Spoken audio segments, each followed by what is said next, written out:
Okay, first of all, it's so nice to see everybody. Happy Yom HaAtzmaut today of Israel Independence Day.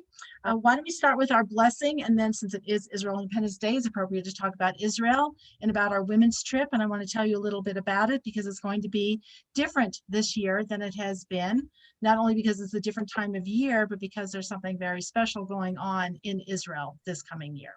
So we'll start with our blessing. Baruch atah Adonai Eloheinu melech haolam asher bachar banu mikol hamim v'natan lanu et Torato. Baruch atah Adonai noten haTorah. Okay, so first of all, again, welcome. It's great to see all of you. So the women's trip to Israel. Now this is, I have to say, this is likely going to be the last trip that I lead before we make Aliyah. So this is, I don't know what the future will be. And, who knows, maybe I'll be doing some trips with people who are, I don't know, from Israel. I'm not sure what that's going to look like. But as far as for now, this will be the last trip. So if you wanted to come with me, this is the time. Hold on one second. I'm trying to figure out why.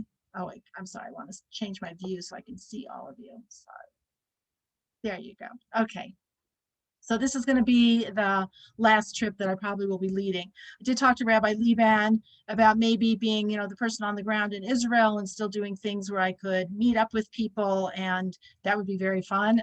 But that's kind of in the dreaming stage. That's not a reality at this point, but just so you know. So Israel, the trip is going to be, we're going to leave Denver on October 17th. Arriving October 18th, which is a Monday, and we will stay through the following Tuesday night, early Wednesday morning, which I believe is the 26th. There are good tickets available on Delta, and I can send you information if you're about that. It was about $1,100, I think, so it was very good price, and those tickets are cancelable and changeable, refundable, so that there's, as long as the pandemic is still with us, we do still have that option of canceling or changing. Things are looking good in Israel. They are opening up at starting the end of May to tourists who are in groups. In other words, so they can know where you are. So in case anything happens. So that's going to be, people will need to show proof of vaccination, and there'll be some sort of a test or something like that, but some sort of a COVID test, but they're going to let people come in. So places they're expecting, Israel is expecting that Sukkot is going to be the big reopen of the country. And so things are booking up very quickly. So that's very exciting. So what's interesting and exciting about the trip this year, after all the postponements? So one of them is that we are going to be in Israel for two different parshas. The first Shabbos, the first week, is going to be the Parsha of Hayesara, and the next one coming afterwards is the Parsha of Hayesara. The Parsha of Hayesara is where Abraham buys the Ma'arat HaMachpelah, the cave of Machpelah in Hebron. Now I have to tell you, going to Hebron was already on our itinerary for when it was planned for a year and a half ago, but it was planned at Pesach time, which didn't really have anything directly to do with the cave of Machpelah, but when we're there, it'll be the week of when we are reading exactly about that. So that kind of takes it up to a whole other level to experience. The other thing is starting with Rosh Hashanah, this year is going to be a Shemitah year. This year is a sabbatical year for the land of Israel, which is it's only observed in Israel. It's not what people think, that it's like in order to make the soil be replenished and all that. It does have that effect, but you don't need to have 1 year that everybody stops planting and harvesting for that to happen. You would rotate and say like, okay, wheat this year, this another year, you would do something different.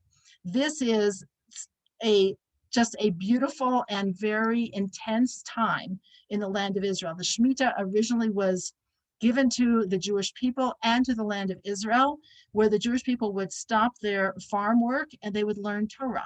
So there could be nothing more auspicious than to have a group of holy Jewish women going to the land of Israel during the Shemitah year to learn Torah and to experience the land of Israel than during the Shemitah year. So it takes it up to a whole other level. There are also fascinating stories, real events that have happened to farmers who observe the laws of Shemitah. They're complicated, and we'll hopefully learn more about it, but we'll also find out some of these stories. I'll just give you an example of one story, and I have a video of it because it happened during the last Shemitah cycle, that there was it's complicated. I won't go into like all the mechanics of it because I don't exactly understand it, that a group of religious Jews who observed Shemitah went to a farmer. They were looking to buy up the entire field of wheat to get it before the Shemitah year started on that Rosh Hashanah, to put it in storage to use throughout the year. And they found the places that had to be done right, and this was to be used for Shmura Matzah. Okay, so Shmura Matzah, which has to be kept and watched and everything very carefully. They found a farmer who had a whole thing of wheat. They said, we'll buy the entire thing, green. We'll buy it before it's really fully done. And he's like, okay. So after haggling over what the price was going to be, etc., they bought the entire field. They harvested it early, and it was all completely gone. Comes the plan of the Palestinians to stage a massive massacre of the Jewish people right before the high holidays. And their tunnels, which they had planned according to their intelligence, would end up bringing them up in the middle of tall wheat fields that would provide disguise and camouflage. They came up out of the tunnels to a completely bare earth, were spotted immediately through whatever the sky, whatever, watching drones, whatever. There is a contingent of women soldiers who monitor this, as the guy describes it in the videos, because women can sit still and men can't as much, and they can sit still and stare at these screens. They've also, just as an aside, there's also found that autistic soldiers are also used for this because they can sit and pay attention to small details. This wasn't so hard to see. We saw these people coming out of the tunnels getting ready for an attack. They were spotted immediately and eliminated. This was considered a huge miracle because had they come out, they were planning a huge high holiday massacre in Israel that was thwarted because of the laws of Shemitah. So this is like, there's all sorts of interesting stories about things that happened that were amazing because of people observing this. So this is going to add a whole other heightened dimension to our trip. So if you or someone you know would like to come, we would love to have you. And we're putting that together and we're booking the hotels now because there's so much pent up demand of people who haven't been able to go. So people are feeling, antsy. So that's what's happening. Yom Ha'atzmaut, Israel Independence Day. The word Atzmaut means independence, but it comes from the word that means me, myself.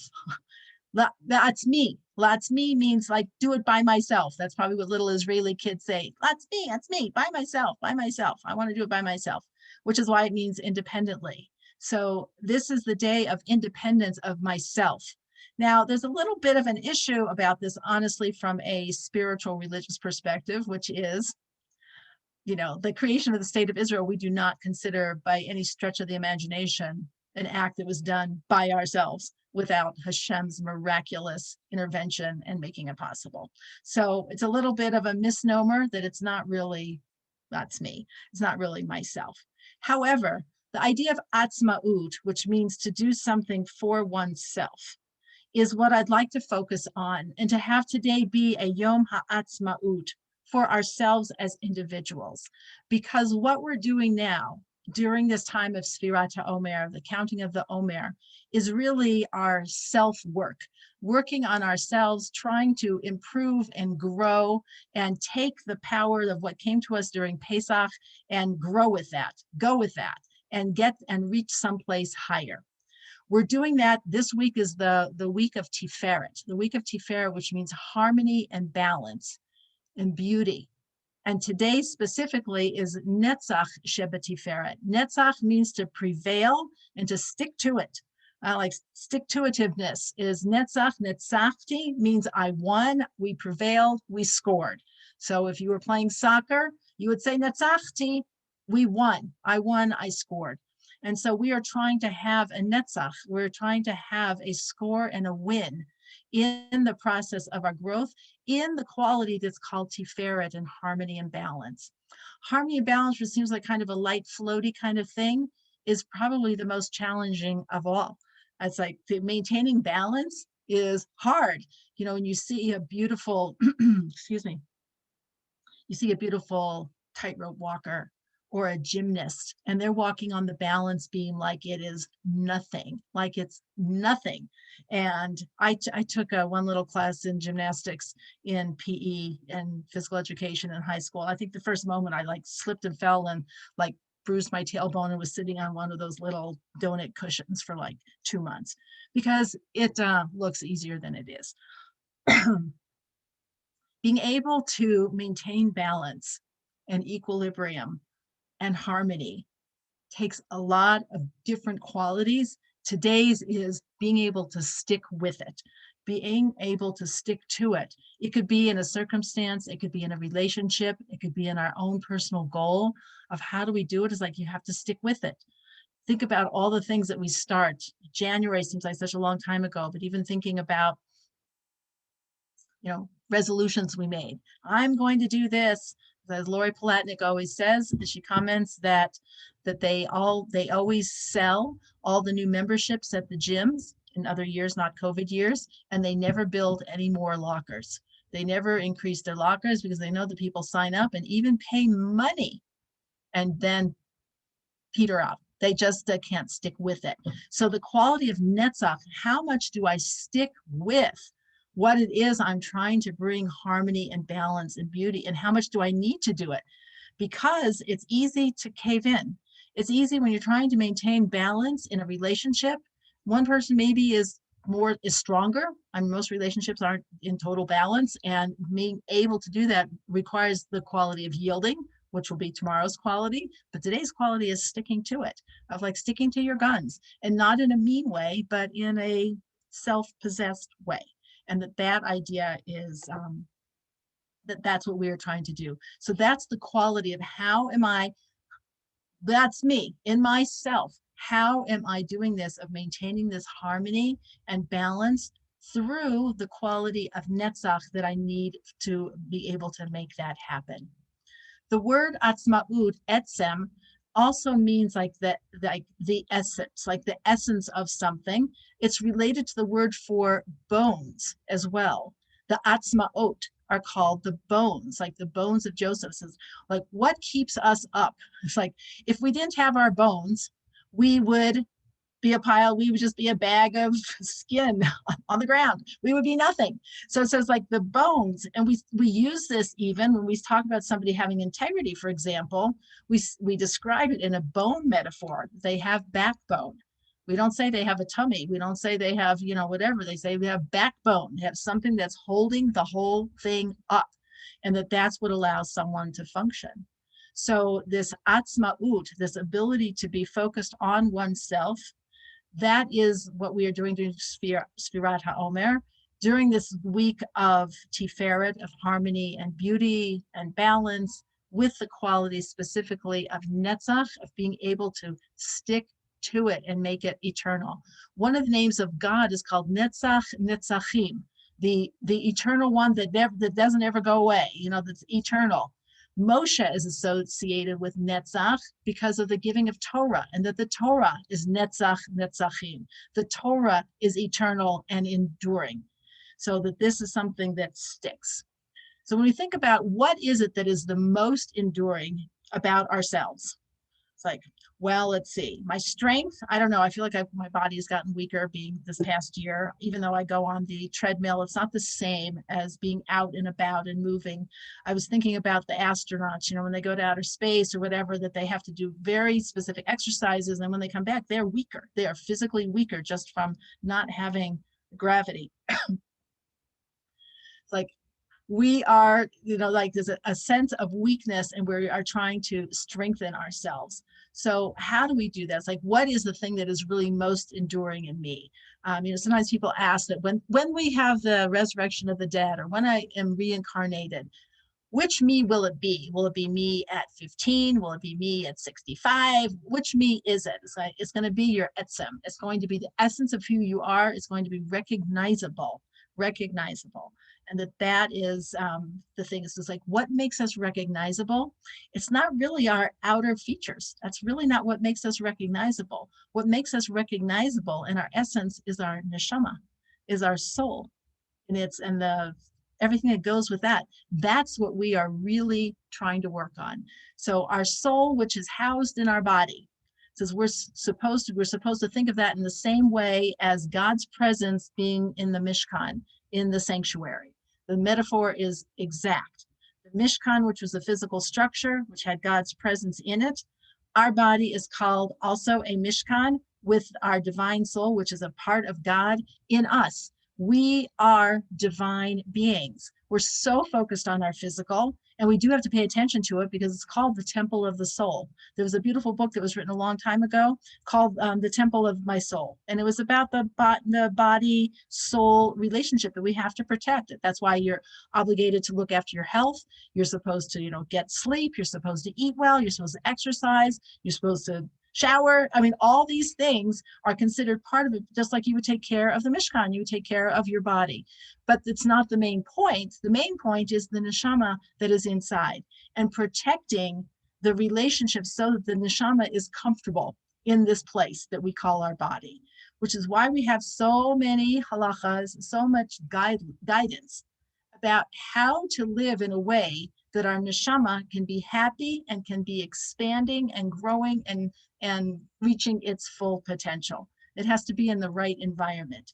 So this week's Parsha, the double Parsha of Tazria Metzora, which I always say is when I was teaching Bar and Bat Mitzvah students, the parents would always say, I hope it's not the leprosy Parsha. I hope my kid's not getting the leprosy Parsha, which is Metzora. And this is it. Now we know it's not leprosy. Sara'at, which is probably related to the word psoriasis, however, coming from the Torah of that word, but it was a skin condition that manifested itself when there was a spiritual illness. And the spiritual illness, it was an early warning system, and it was actually called a miracle. It was a sign of God's love for the Jewish people that we had this. Now, the tzara'at, the skin thing element, could come outside of the land of Israel. So the Jewish people could experience that during the 40 years while they were in the Midbar. Somebody could get tzara'at.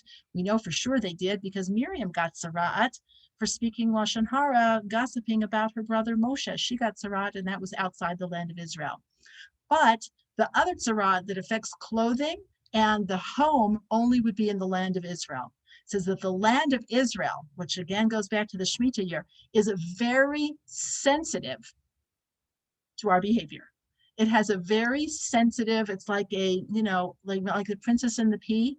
I always love that play, she can't sleep because there's one little pea under all the stacks of mattresses. It's like Israel is like the Princess and the Pea. She's very sensitive to behavior. Some people say, well, you wouldn't know because look what's going on there, but that's a whole different story. She's very sensitive to behavior. And so in the land of Israel, there was this additional warning system that came on houses and on clothing that would alert people that they were going on the wrong track. Now, some people, and this comes from just a wonderful Rabbi Yehoshua Nissen, who speaks about this, quoting the Mesilas Yesharim and other great sages, talks about it that some people, if you get sara'at, if you got this kind of disgusting thing that was on the outside of your house, you would, or on your clothes or on you might be thinking like, oh, like God's punishing me. Like God hates me. He's like, it's being struck with lightning. I'm getting attacked. This is so offensive. It says, it wasn't that. It was a sign of God's love for us. It's like, I'm giving you a warning that there's something wrong. It's like, you want your car to have all those lights and bells and whistles that go off when you don't have your seatbelt on, when your oil is out, when your brakes are failing. In fact, if nothing's going off, there's one of two things. Either everything is fine or your warning system broke. And with the warning system broken, then we are in big trouble. And some people want to hide the warning system. So there was this case, this was a long time ago, of a ship, a cruise ship, where the captain of the ship wanted to show off a ship. and he wanted to bring it close to the, I don't know, close to the porch or whatever. And he intentionally turned off the warning system that would have told him that he was too close to whatever he was supposed to not be close to. And, oh, your class went on mute? I'm sorry. Can everybody else hear me? Yeah? I Okay. can hear you. Okay, great. Rachel, you may want to try to sign out and come back in. So there might be a problem at your end. I'm so sorry. Okay, I'll let you in. I'll keep my eye open for you. Okay. So the captain of the ship intentionally turned off the warning system because they didn't want to know, because he had like his own ego was engaged, and he wanted to do what he wanted to do, and like sunk the ship. So it's like, are we crazy? It says Hashem gives us a warning system and wants us to call our attention. This is like a loving parent. It's like, honey, sweetie, don't do this. You know, you're doing this. This is not going to work out well for you. You're going in the wrong direction. Can you make a little correction? This isn't working out well for us. Our relationship this is going to kind of fray our relationship if you do this. And this is coming from a place of love. We do this all the time. You go to the doctor too. I was at the doctor last week. They ran a whole series of blood tests, you know, and you want it back, and it's like, it's going to tell you what's your sugar level, your triglycerides, all these things. Like, I had a warning system because unfortunately we don't have little lights going off in our eyes saying, you know, too much sugar, too much fat. It's like, I wish, you know, if there's a hair in your eye, you get I'm sorry, Rachel, there's nothing I can do. The class is, everybody else is hearing. I'm so sorry. I'm sorry. Trying from the telephone. Sometimes it's easier. So sometimes it works the telephone. let me just type a message since she can't hear. All right. Hold on 1 second, everybody. Let me just try to respond here.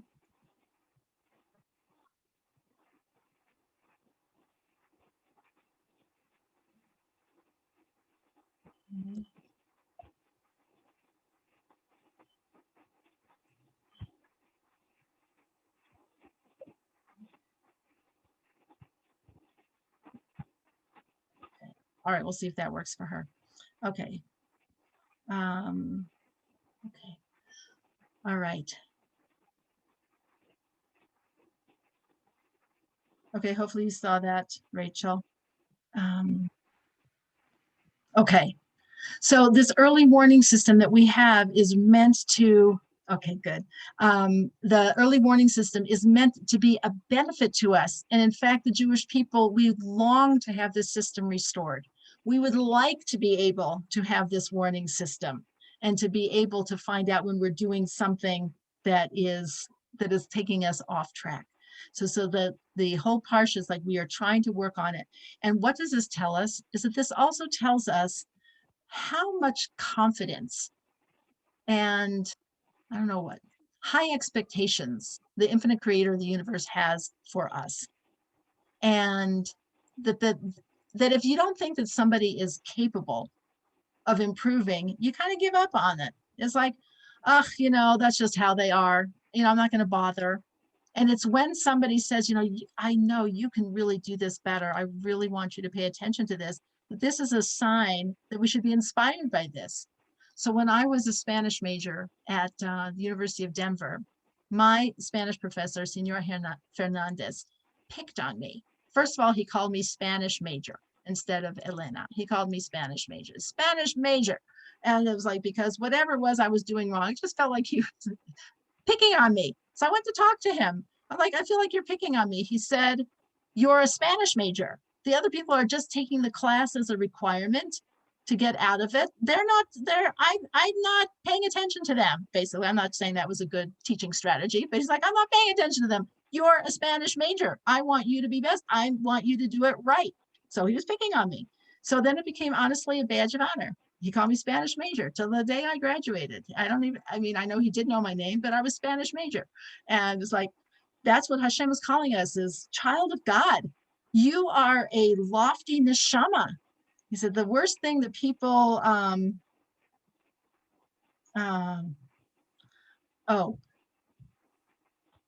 okay.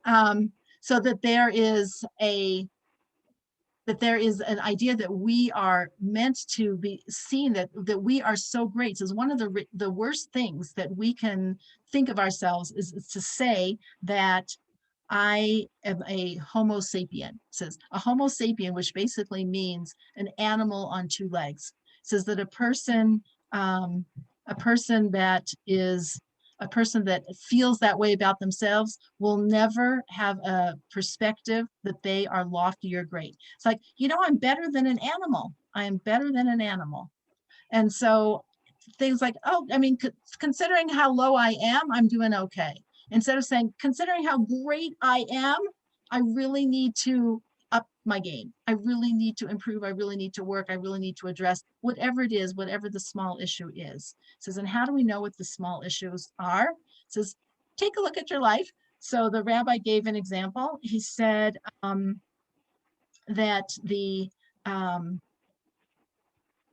he always thought that he was somebody who had a lot of patience. He said that was before he got married and had children. He said, and I don't know what it is about young kids, but they can just like push your buttons and take you to till you're crazy. And he's like, I thought I was like a patient person, but instead of being like, I can't, they're making me crazy. He's like, I guess I'm not as patient as I thought I was. I guess I'm not as generous as I thought I was. I think I'm not as, kind as I thought I was. I'm not as considerate as I thought I was. And then instead of being upset about that, say, thank you, Hashem, for the tap. Thank you for telling me that there's still something more to work on. And instead of making us upset, it should be like, thank you for showing me that you love me and that you know that I can be better. And sometimes we think it's like, oh, how good do I have to be? Seriously, I'm better than most people I know. So doesn't that count? It's like, okay, maybe you are. Maybe we are. Maybe we are much better than other people. But this doesn't mean that there isn't still room to grow. So we're supposed to have as people who we can look up to for whatever quality or trait that we can aspire. This is because one of the things that's important is to have a vision, of who we could be. If we don't have a vision of an improved version of ourselves, it's very hard to bring ourselves up into it. It's very hard to go on a journey that you don't even know what the destination is. If I know that I'm working on improving something and have that as a vision, that can help me. And hearing stories about other people also helps, especially people who we know or people who didn't live like 1,000 years ago when we think that people were different, even though they weren't. That there is a way for us to be able to connect.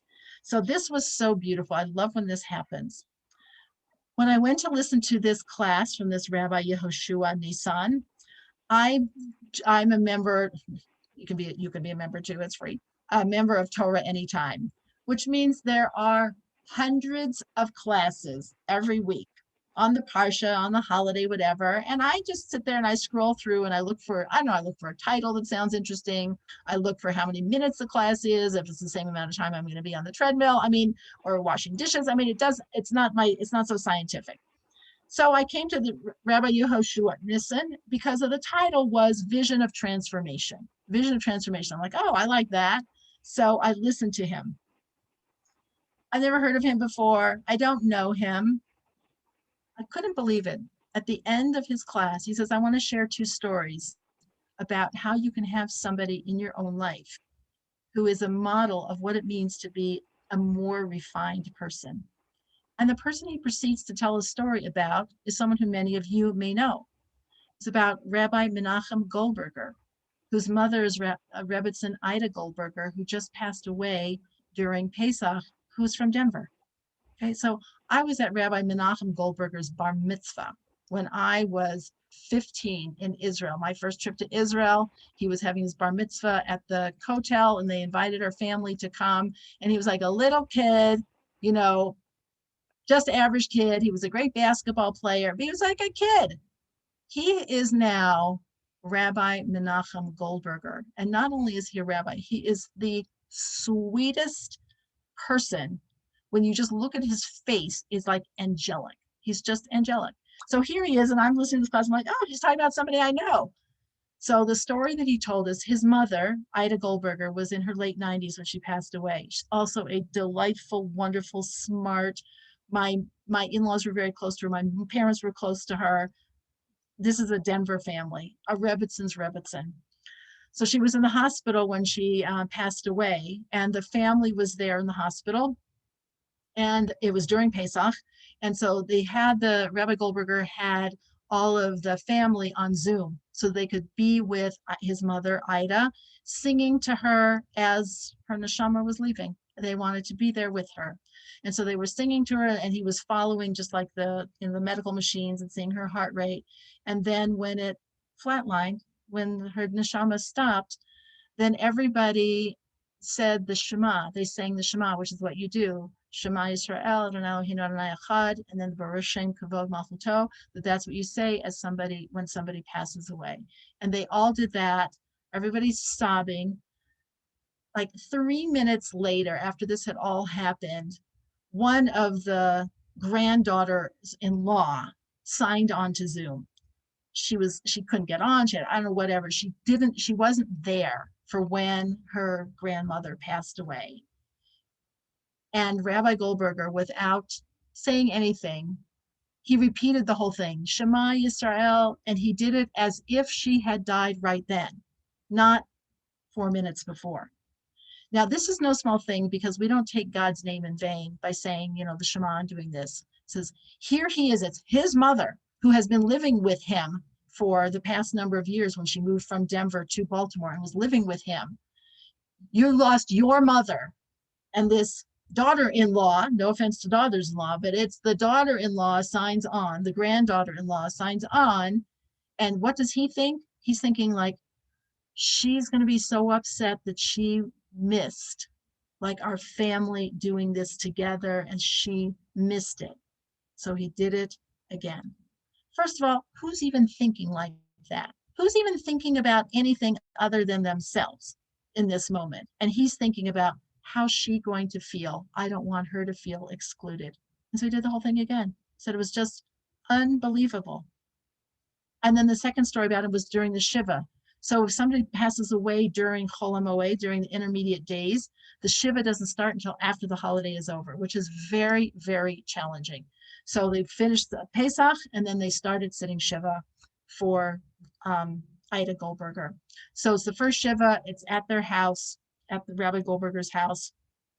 He says his first Kaddish, he's leading the davening, and after he's done, he turns around, and there's somebody else who was there at the minyan who he knows is also saying Kaddish for his parent. But he didn't hear him saying Kaddish while Rabbi Goldberger, was saying Kaddish. So he turned around and he said, you should say Kaddish with me. It's not like he thought maybe if someone who's the immediate mourner, maybe he shouldn't say it because it's his minyan, it's his Shiva.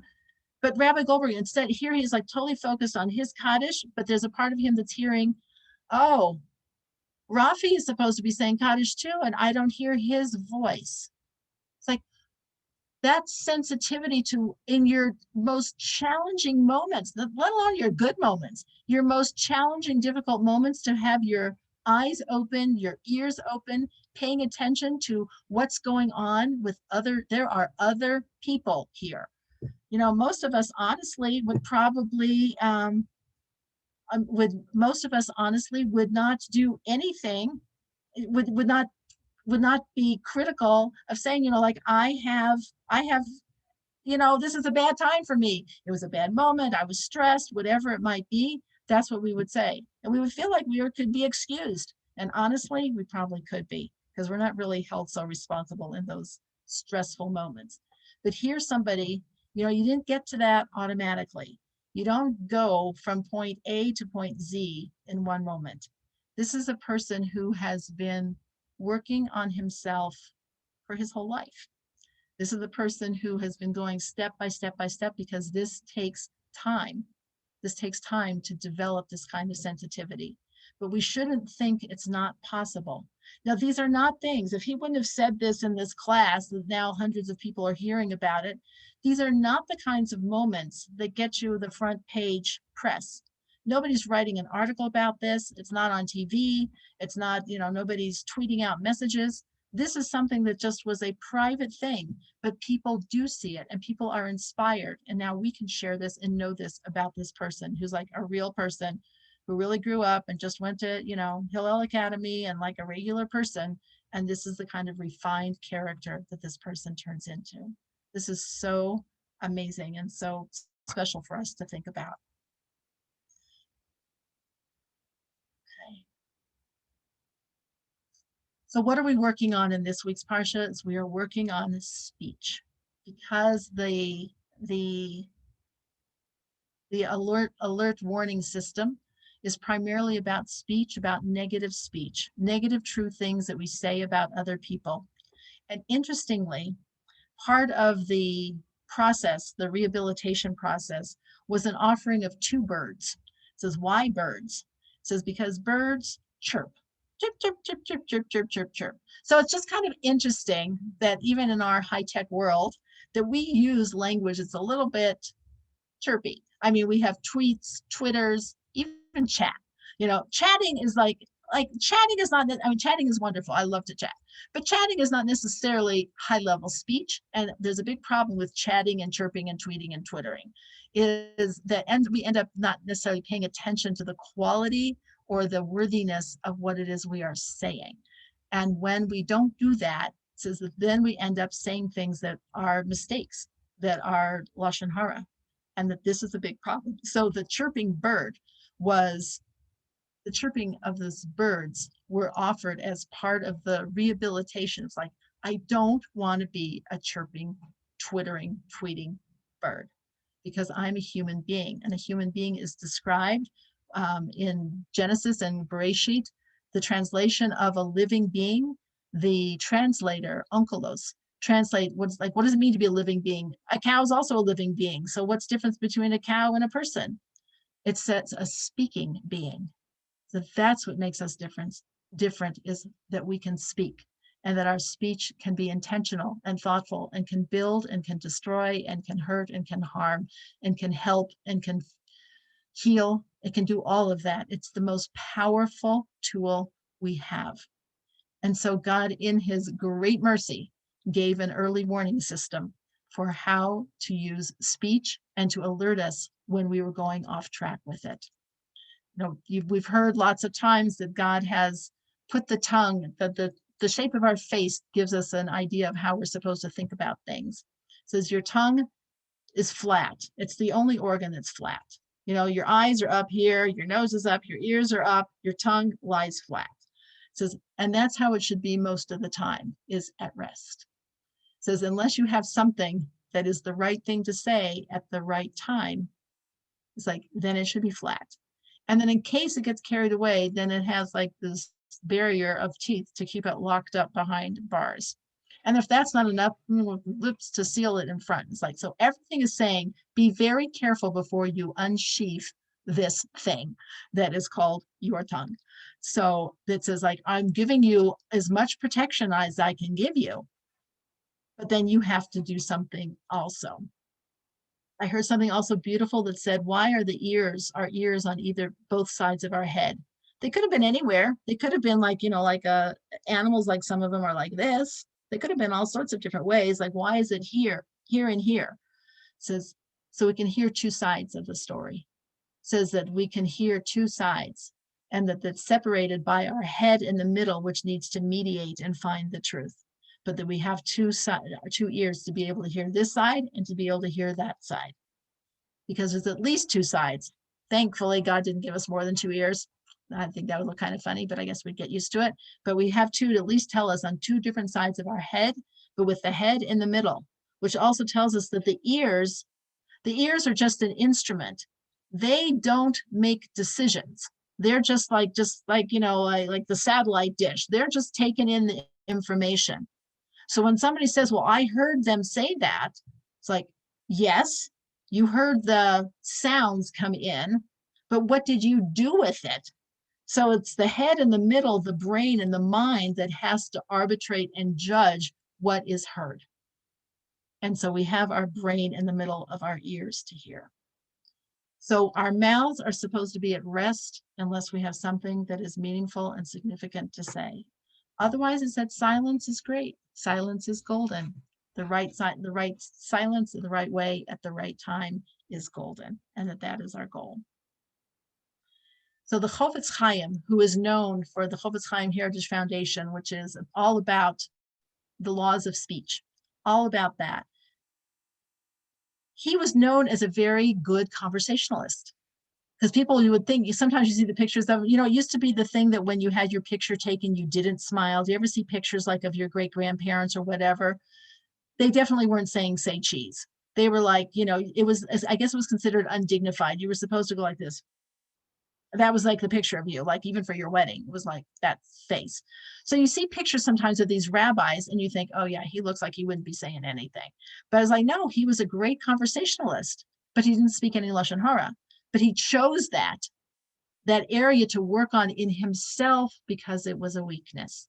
He chose it because it was a weakness in himself that he worked on it. It says, thank God he saw it. He didn't turn off any early warning system.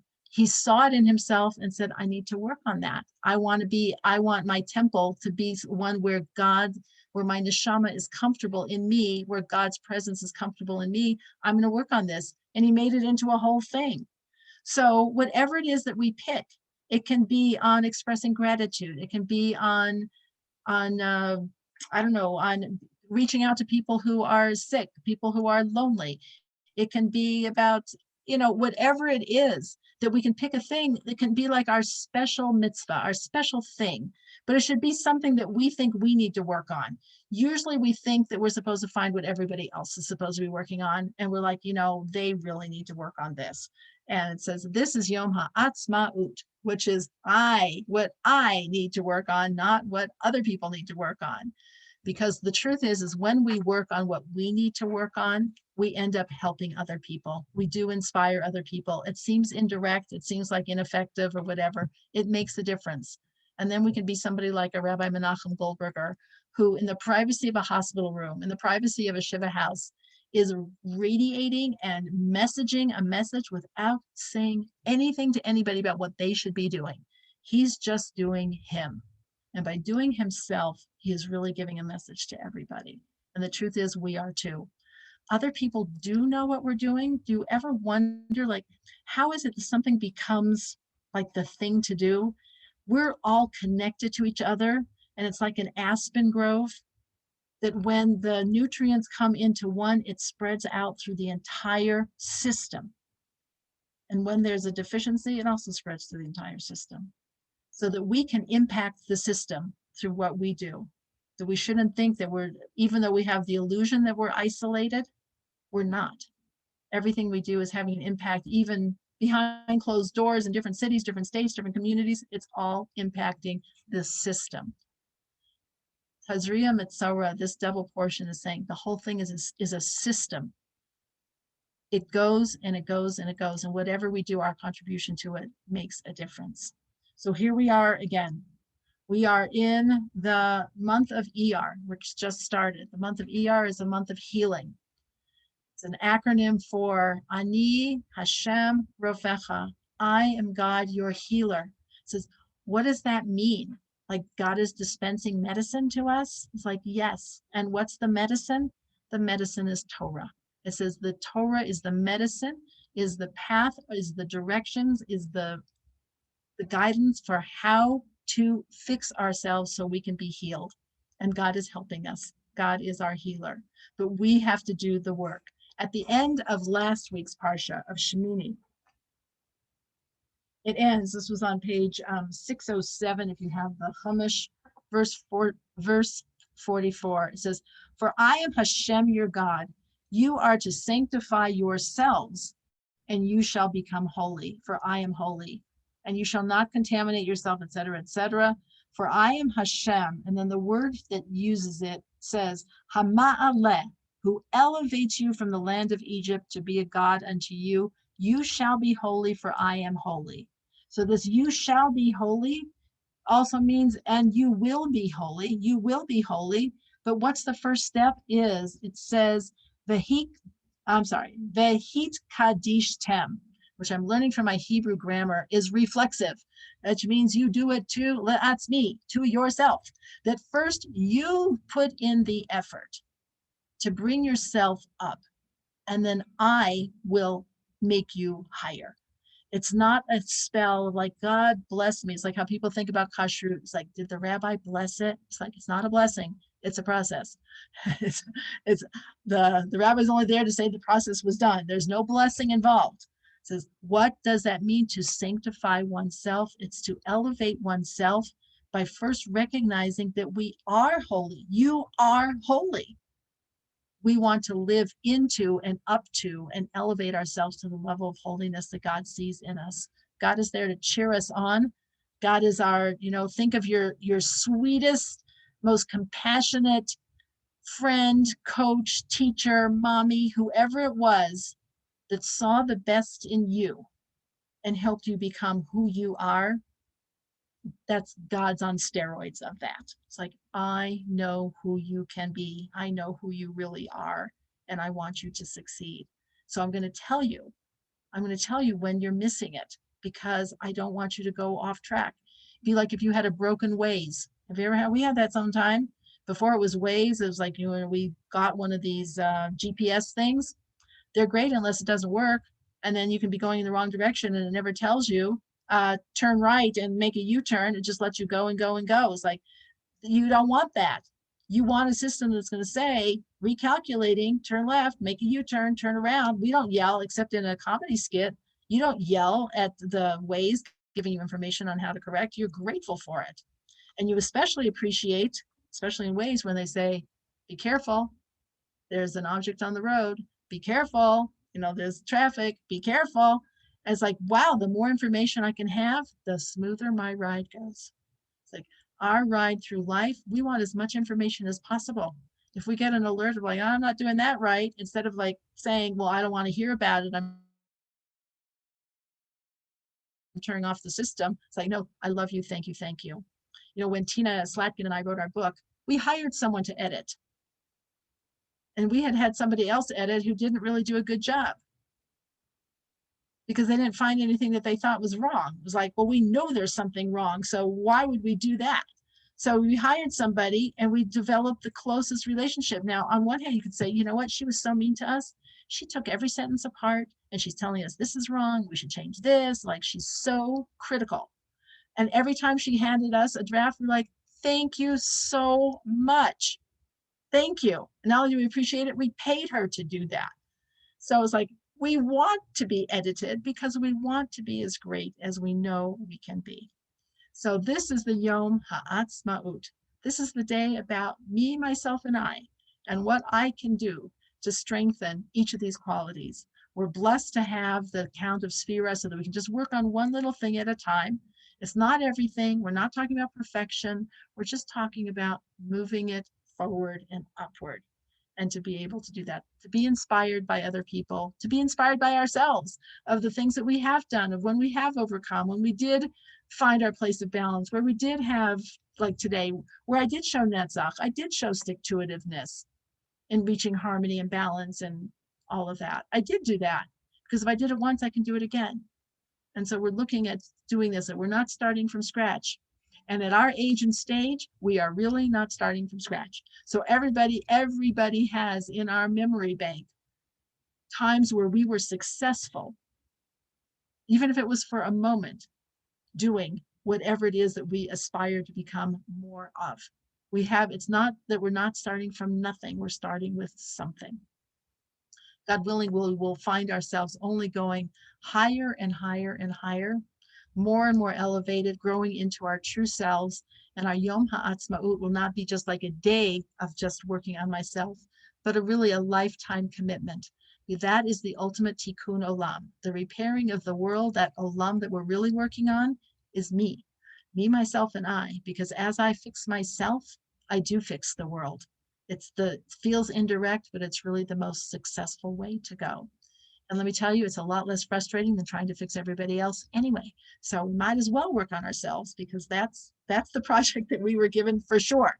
Someone says, I don't know what I'm supposed to be doing. It's like, well, start with yourself. That's a good place.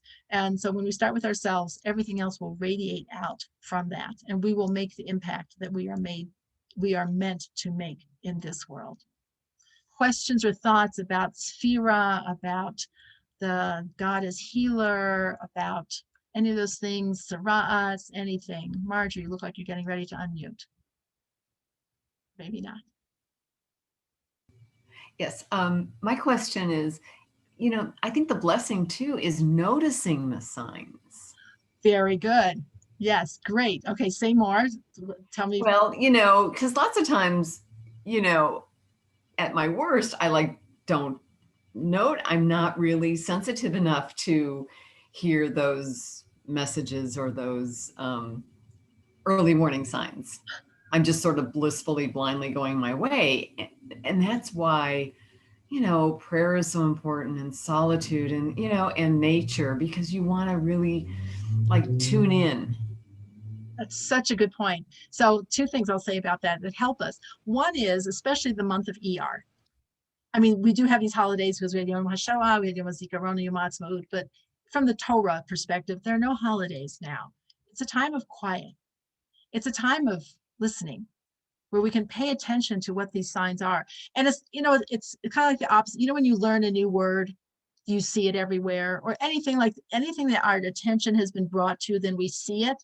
That's also what we can have as a potential with the Sfirat HaOmer. So that I know if the theme for today, for the week, is about harmony, balance, and beauty, and that today is about the stick-to-itiveness aspect of it, my attention can focus. I can be on the lookout for that, because it's just like having that be our attention, because we cannot pay attention to everything all the time. So I just pick one thing. I sometimes tell this to people who are working on learning davening. I don't know the Hebrew. I don't understand. I'm like, pick a word that you're going to focus on all the times the word shalom appears throughout the davening, or the word kedusha, kodesh, kadesh, any of those things. Just pick a word, love, and look for it, and it will just pop out at you. It will pop out. So that's a very good point, is because otherwise we're kind of like on autopilot. It's like how I can be in the car driving and I don't even realize how I got there.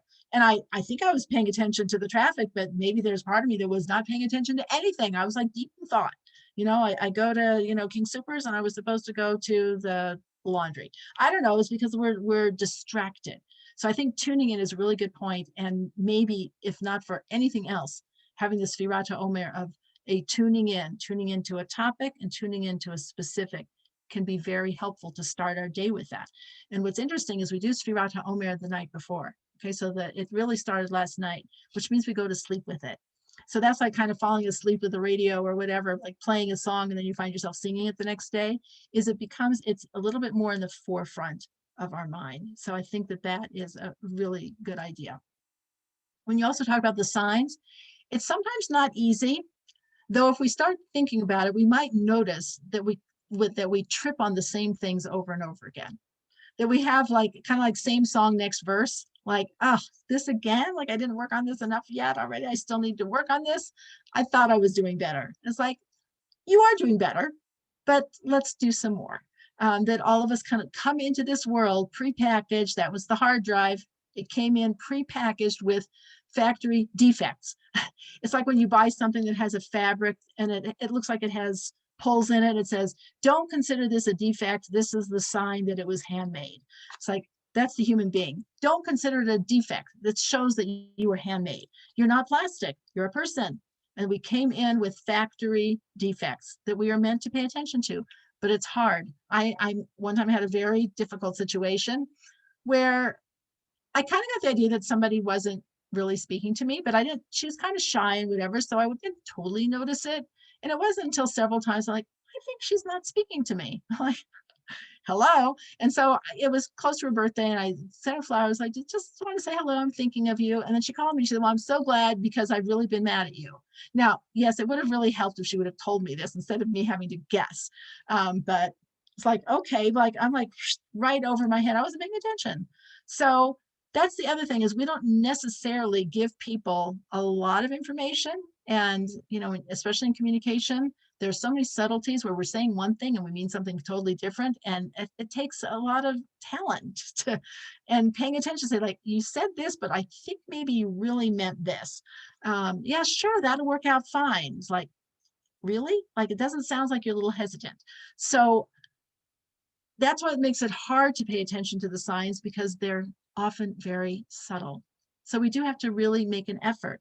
So that comes to the same idea when you said, Marjorie, about prayer, about taking that time, is prayer is also a reflexive word. The word is lahit palel, which is to do something for yourself, which is to focus and to pay attention and to judge, am I aligned with God's will for me?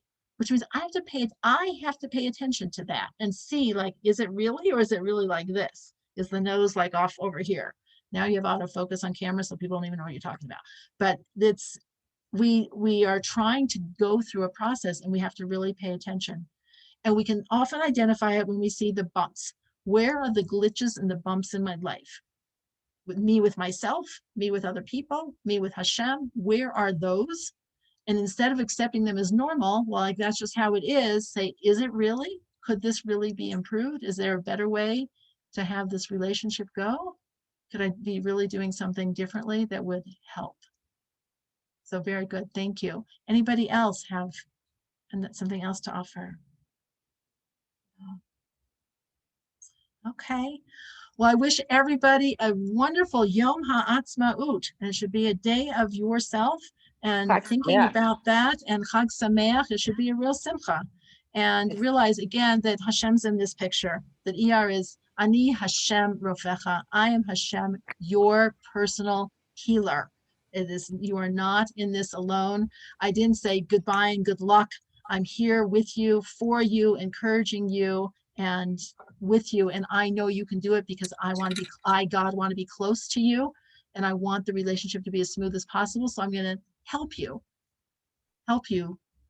make it even better, and you will sanctify yourselves, and you will be holy. That is your ultimate destination. So one way or another, you're getting there, and I'd like it to be the smoothest, easiest, most healthy way possible. You're amazing. Thank you so much. Thank you all, and thank you so class. much. And I felt so bad about Rachel. I was not able to help her with the class, so I apologize for that. I didn't see, my technology training is very primitive and introductory, so I couldn't see anything else to do. Marla. Could you remind me how you spell Sarat? Sarat in Hebrew? Yeah, no, well, in English. Oh, it's Sarat? Oh, sure. Yeah. So you would spell it like TZ. So R. A first. A. Oh, that's right. That's Gabi's right. Sarat. TZA. I'm sorry, TZA. Sa.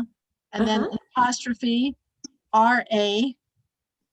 Apostrophe AT. Sarat. Okay.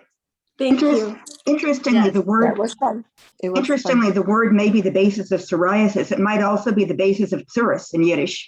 So, psoriasis, actually, I think, I'm not sure. Somebody asked me that the other day. I'm very sure. I'm not sure. What do I know? I'm not a linguist. I think psoriasis, probably yes. Psoriasis, I think, comes from tsar. Tsar, which means like difficulties.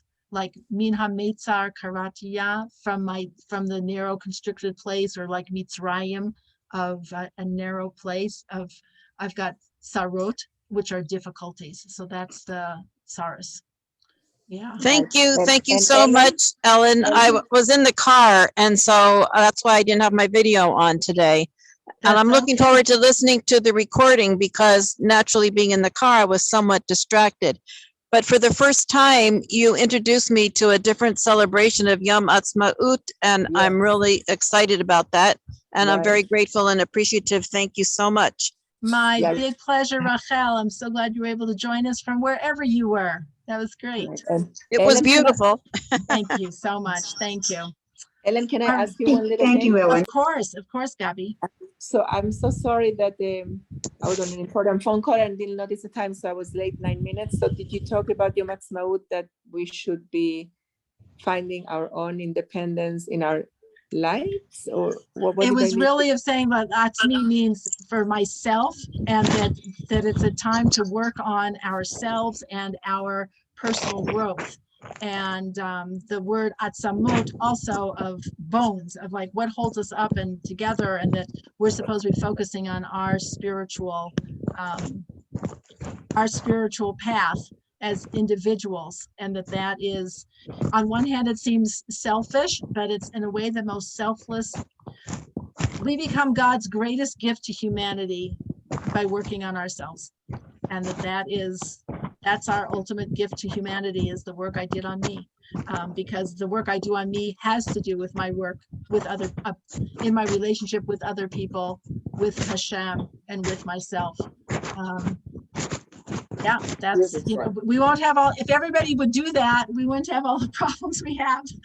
So, yeah, that's our goal. Right. That's right. Any other comments or Thank you so much. questions at all? I think the only celebration I saw is that on Sunday there is a 10 and a 1 federation, or Jewish Colorado, that you can do from Zoom or in person from a car. Is that anything else that we're doing today? I don't think so. Not that I know of. I have to say that there was a recording of the celebration at the Tachana Rishonah, which is the first station in Israel, which, had we been in Israel, we would have been at that celebration. So I listened to the recording of it with Rabbi Katz, and it's very festive, and Hallel is said, very tuneful. And there weren't the same throngs of people as normally are there, but there was a nice showing of folks. And so it was very festive. Yeah, we were together, remember? Yeah, I know. Is that something you can send us, like a recording, or I don't have it. It was on Arutz Sheva from yesterday. On Israel. You're on the Israel. So I don't have the recording. Sure. But you could, I'm sure you can Google it and get the recording of the Yom HaAtzmaut. It's sponsored by the OU, the Orthodox Union. It's really nice because it's made primarily for Anglos, who are, so everything's in English, which is really nice, and so people can understand what's going on. That's where you took us, right? That's where you took us. Plus, it's fun. It's a lot of fun. So that is that's what's going on, and I don't know if I said this on Tuesday or not, I'll just say it here. People have, like, the big way of celebrating in Israel is to have outdoor barbecues. It's called cooking al ha'esh, on the fire, which is really interesting because most people live in apartments and don't have homes and don't have like a really necessarily a place to barbecue, which means you have to go someplace, like to a park or the side of the road or whatever. But it brings people out. And just bringing people out brings people together. And the power of that connection first you have the connection that people had from Yom HaZikaron, from Israel Remembrance Day, which is the day yesterday. And then it goes right into Yom HaAtzmaut. And there's something about the shared destiny, the shared experience that intensifies the pain and also intensifies the joy. And that people because everybody is touched by the loss, but then everybody is also touched by the joy. And there's just something about by having it's kind of like the opposite of a Seder. Seders are done in our house and kind of more private. That Yom HaAtzmaut is connecting in a different way by everybody being outside. Because by definition, if everybody's outside, then you go over and you talk to so-and-so or whatever, and it brings people together. But nobody says, okay, everybody go outside and connect with someone. It's just like, no, go get your portable barbecue and take it out and cook. And by definition, you're going to be seeing other people and celebrating with them. So, Ellyn, can I add something? Sure. Not only are you outside, usually in parks or at the side of the road, but you're looking at the sky. You're looking upward. Because the flyovers are all day. Flyovers, oh my gosh. And they go everywhere. And it's really cool because everybody together, I've never experiencing anything like that, because I guess here we have a flyover, but it's like. What is a flyover? Sorry. Those are the Air Force. The Air Force flies over in formation from one end of the country to the other. And they do different aerial tricks. I know. Right, and it's for many hours. It's not like Well, I guess because the country's so small, they can be from the north to the south. And I was in Jerusalem, 10 so they're minutes, constantly going over and around, and you hear it coming, and then everybody's looking up. It's really amazing. It's very awesome. So it's a very powerful experience. So thank you so much, Could I Ellyn. could I share one story? Sure, Janice. Hi, So, Janice. a few years ago, I was in Israel around this time, and I wanted to get a Magen David, necklace while we were in Sfat. And so we were looking in the shops, and I found one I really liked. And it started pouring while we were in one of these little stall shops.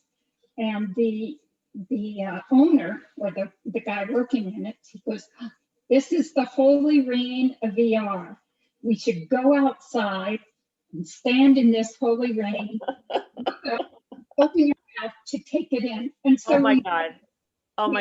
Did with this guy, and it's just a powerful memory of doing that in Sfat during the healing rain of VR. So beautiful. So it's interesting about, Israelis think about rain very differently than we do. We tend to think of rain as being annoying. It's like it ruins our plans, it makes a mess, blah, blah, blah. In Israel, it's called Gashmei Bracha, the rains of blessing, because there's not natural irrigation so much. It's like your produce is dependent on rainfall. And so people go out and everybody's so happy when it rains. There was even a story about, of course, some rabbi who used to go out in the rain, and he was elderly and kind of frail, and people thought, we should get you inside. He goes, no, no, no. And he goes like this: melons, carrots, apples, peaches. It's like he perceived the connection between the rain and the food. And it says like that that's why physicality in Hebrew is called gashmiut, from the word geshem, meaning rain, that all physical blessings originate with the rain. If the rain doesn't fall, you don't have the food, you can't eat, you have no economy, you have no life, you have nothing. And so people say, oh, we're not really agrarian anymore. It's like, you stopped eating food? Like, that doesn't even make any sense. Just because you're not growing it doesn't mean we're not agrarian. It's like, as long as people are alive, we need food, we need rain. So Israelis have just such a beautiful, different perspective about rain. Gabi, you're muted. Hold on one sec. Can I share one little thing about rain also? That was in Rosh Hashanah, end of September. So I forget if it was Sukkot or Rosh Hashanah. We made Aliyah in 1970, the 30th of September. And the first night we stayed with my uncle and aunt. The rain was like so hard that it was scary. It was like gunshots. Like, it was not a normal rain. I never saw something like that. So my aunt came in, it was night. She said that this is the first rain of the year. It's called Yoreh. Yoreh means to shoot, like bullets, because it's like thick drops. I've never seen something like, I never forgot that night. I mean, I just came, we just made Aliyah, so it was a big day anyway. And you taught us that when everyone was going up for the 3 regalim, oy vavoy, if someone said, I hope it doesn't rain, so we don't get wet, because you can have a punishment from God for 7 years of batzoret, of drought. We're never supposed to say, I hope it doesn't rain or it doesn't snow. You have to be happy even if you're not so happy, because you have to drive in the snow. That's not so safe. You taught us that, right? Yeah, so I mean, I remember one time we were there in December and in Israel, and it had been very, very dry. There was a drought, but the weather was so beautiful. And I'm saying to my sister, like, oh, it's so gorgeous out. And she looks at me like, not like I was a criminal, but she said, people are fasting because we don't have rain. I'm like, oh, sorry. So it's like, it's like, so we tend to evaluate weather on our personal comfort and convenience, rather than looking at, we're part of a system here, which I think even heightens like the whole idea of like talking about Shemitah, is to be in Israel for a Shemitah year, there is nothing more holy. I mean, it's right from the Torah to do this and to be in the land of Israel during this profound time is to be connected to the land and realize that God is running the world, because Shemitah is basically, it's Shabbos. It's you let go. You let go and recognize God is running the world and God can run it without you. So for 6 years, we're supposed to be an active partner and participant. And just like on the 6 days, we're supposed to be an active partner and participant. And on the 7th day and the 7th year, we are just the beneficiaries. We are not the active participants. And it's a whole thing. It's like a whole mind training of let go. So, Ellyn, am I remembering correctly that there is some connection between when the Mashiach will come and a Shemitah year? You know, you're saying that, and that sounds familiar. That may be. I don't remember. I'll look into that. I'll look it up and let you know, because for some reason, I think Shemitah, I might be thinking of something else. Is there something in Christianity that's called the Jubilee Year, or is that ours? That's ours. They took that from us. The Jubilee Year is the 50th year. Now, we do not count Jubilee years now. In order to count Jubilee, there has to be the Jewish people in the land of Israel in a different way. We need to have a king. We need to have like a whole Torah structure before we count Jubilee. So we don't do Jubilee, but we do Shemitah. Okay, I'll look that up and let you know. How does that sound? Yes, and just so you know, the word Jubilee comes from the Hebrew Yovel. And Yovel, for some reason in translations, the Yud turns into a J. Which is like why Jerusalem turns into Jerusalem. Right. Jericho turns into Jericho. I don't know why. It's not like there's not an English Y. There is a Y. Yeah. Yitro turns into Jethro. So Jubilee is Yovel. Okay, thank you. Ellen, can I say something about the Shemitah, that when we went with you to Israel, I'll never forget, we went on Yom HaZikaron. It was very hard for the owner of the vineyard to accept us, and as a big favor he did. What's Yom HaZikaron? Yeah. And he was very sad because he lost so many people, family, friends. But he showed us many wines. And then he said that he decided to only buy from people the grapes that they do the Shemitah year, even though he wasn't yet. He decided because he saw firsthand how the ones who do Shemitah had like an abundance of blessings, even though they stopped. Maybe you can explain better, but I never forgot. Yeah, that's right. So this was the wine maker in Shiloh, the Shiloh winery, and the what was the name? Yeah, his name was Amichai. No, but the name of his place, because Trilogy was. It was the Shiloh winery. Shiloh. And so there was a trilogy. He showed us the one with the 3 wines. Remember Trilogy? That was his bestseller. And he decided to. He said, "I saw. It was religious." He saw firsthand that the people who took on, because it's a huge sacrifice. It's a huge thing to do. And we'll learn more about it, and we'll learn about it on the trip as well. But he decided to only buy grapes from those farmers who observed the laws of Shemitah, because he saw with his own eyes that they had bumper crops. Because in the Torah it says, "I will give you a bumper crop in the 6th year, so that you will have enough for the 7th and the beginning of the 8th. What is bumper? And it says, "Test me on this." God says, "Test me on this." This is one of the evidences that we have that the Torah comes from God, because you can't be a religious leader and promise bumper crops. I don't care what kind of, you can't do that. You can say you're going to hell or whatever, because who's going to be there to see? But you can't say you're going to have bumper crops, because everyone will see either you're right or you were wrong. It's not a promise you can make. What is bumper? What do you mean by bumper crops? A lot. Harvey, a lot. Way more than, not just a little bit, a lot. So we're going to go to places that observe Shemitah and talk to the farmers there about what they do and how it works, and the experiences that they've had, and some of these miracle stories. I mean, people don't do it for the miracles. They do it because it's a law in the Torah, but people have experienced incredible miracles. And so they don't stop at all. We'll Ellyn, Yes. Wasn't there a bumper crop when Joseph went down to Egypt on the 6th, 7th year? Very good question. So that wasn't about Shemitah. First of all, it was outside the land of Israel. It was in Egypt, but that was there were 7 years of plenty and then 7 years of famine.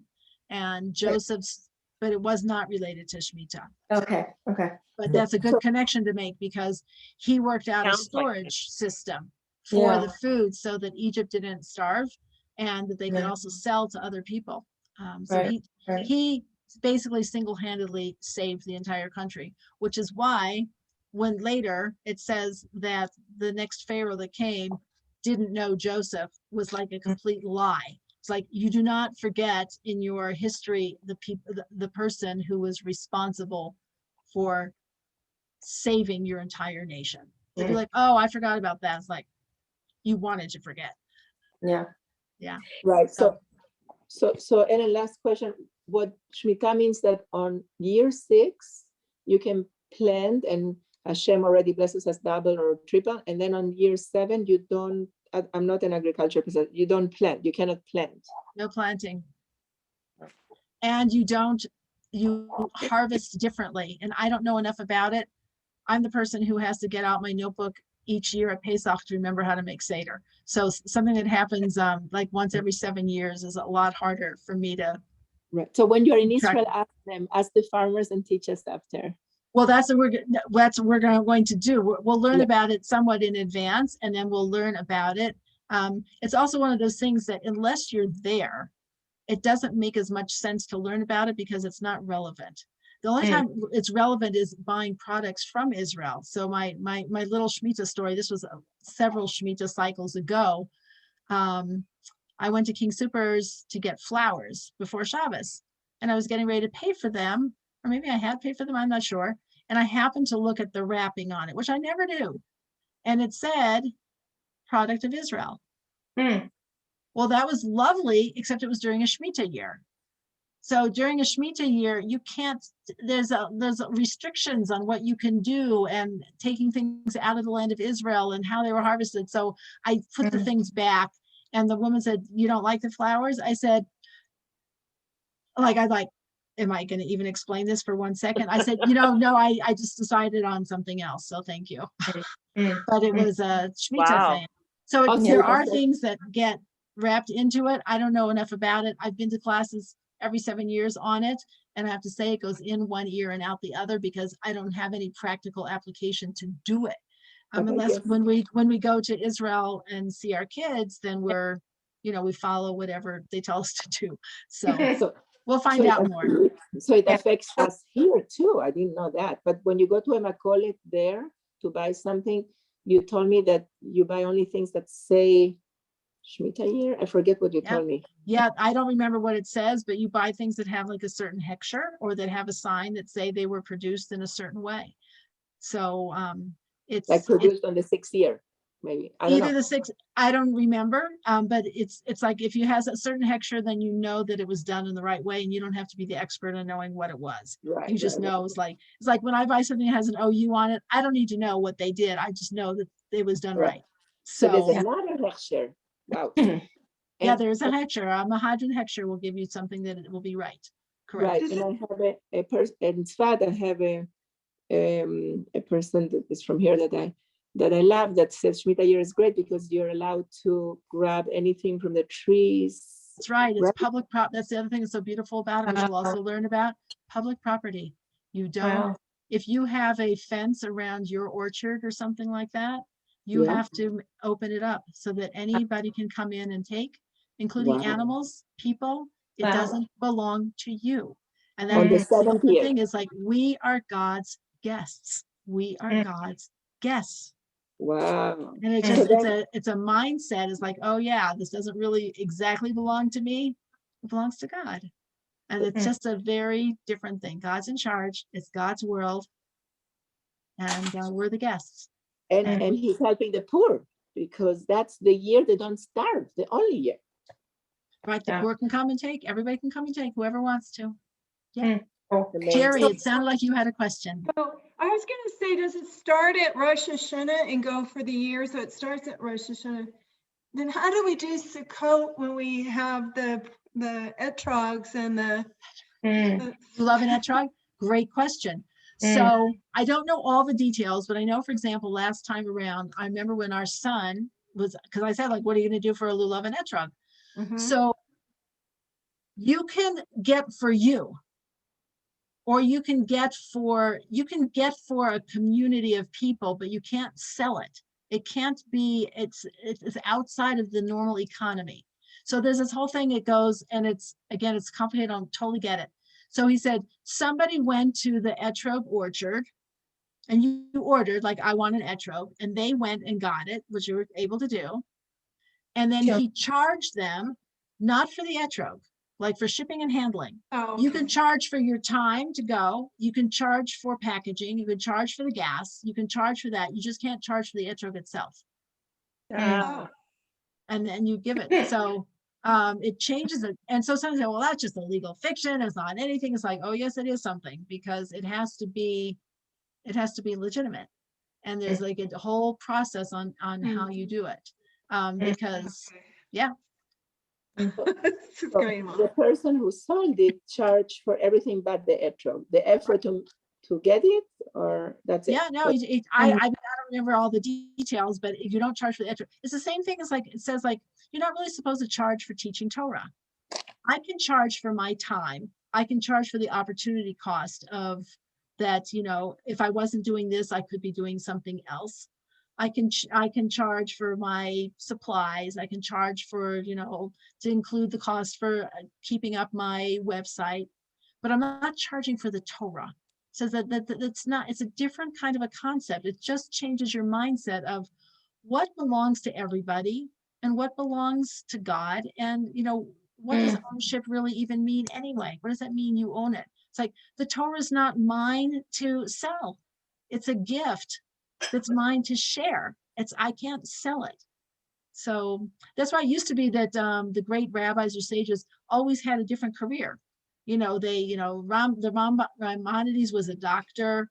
This one, Moshe Chaim Luzzatto was a lens grinder. This one was, Rashi was a vinter. I mean, everybody did something else because they didn't even want it. They didn't want to take any money for anything related to their Torah because they weren't selling Torah.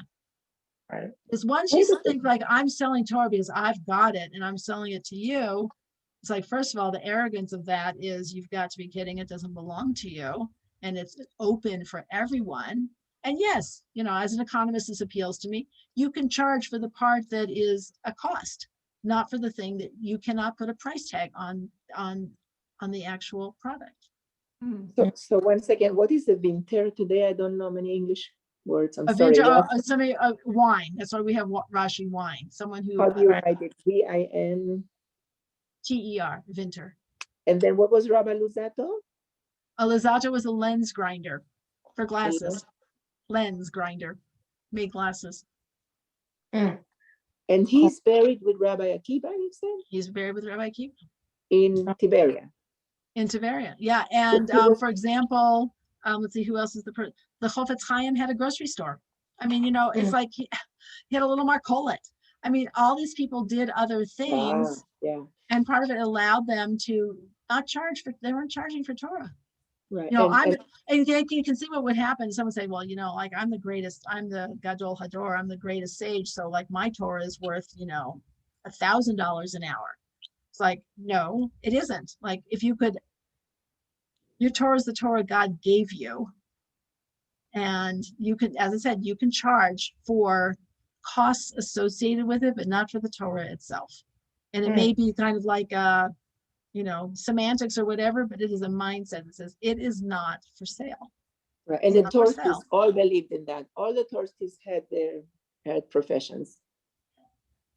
Yeah. But that's not the case in many other cases. I don't know, they stopped doing that, or many don't do that. Yeah, many don't do that. And there's such a thing as being a full-time Torah. And the other thing people had is their wives worked. That was the deal. And that was their agreed upon deal. The women worked so that the men could learn Torah all day, and not as oh, I'm just sitting and eating bonbons. That was the work. It was like being at a, like we pay people to be in a think tank. We don't say, well, you're just sitting around thinking. It's like somebody who's in research and development and a think tank and all these other things, that's considered, that is your job. And then, but it doesn't bring in money, but the community would support it. They would fund it. And everybody would give money to help support it because they realized it was as much of a foundation of the community as, producing widgets. It's like, you think that Torah, learning Torah is less significant than producing widgets? It's not. So there's also just like, they teach a lot, many. I'm sorry, you're right. They would teach and write and be people who would help make halachic decisions. I mean, even Moshe says, remember when Yitro told him, like, the way you're doing this isn't good? It's like, what was Moshe doing in the desert for those 40 years? He was the arbiter. He was judging cases between people. He was teaching Torah, and people had disputes because that's what we do, is have arguments. And he was ruling. And that is a job. We pay judges, that's a job. So we just have a different definition of what's considered, what constitutes productive work. Wow. You're All amazing. right, ladies, thank you so much. Thank you, Ellyn. So good to Bye. see Thank you. Okay. Bye. Love you. Love You're you so amazing. much. Bye-bye. Thank you so much. You're... Shabbat shalom. Shabbat shalom.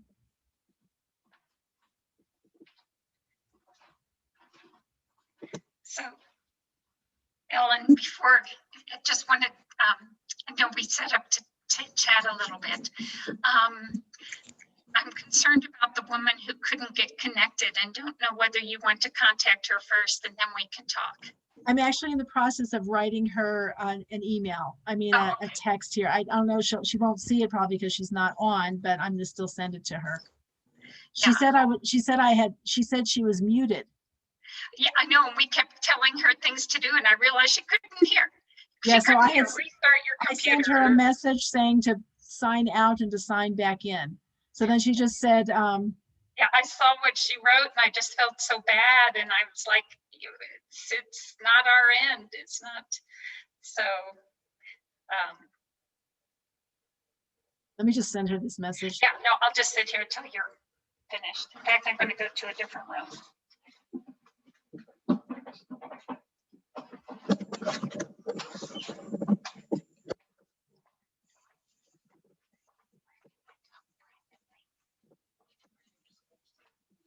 Do you mind? That'd be great. I mean, do that. I'll just go here. Okay.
Okay, now it's not even going. Oh my gosh, do you have her just regular email? I've never met her before. Oh.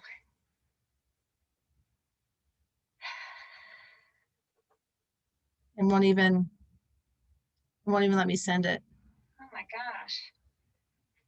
So this was her first time signing on? Oh my gosh.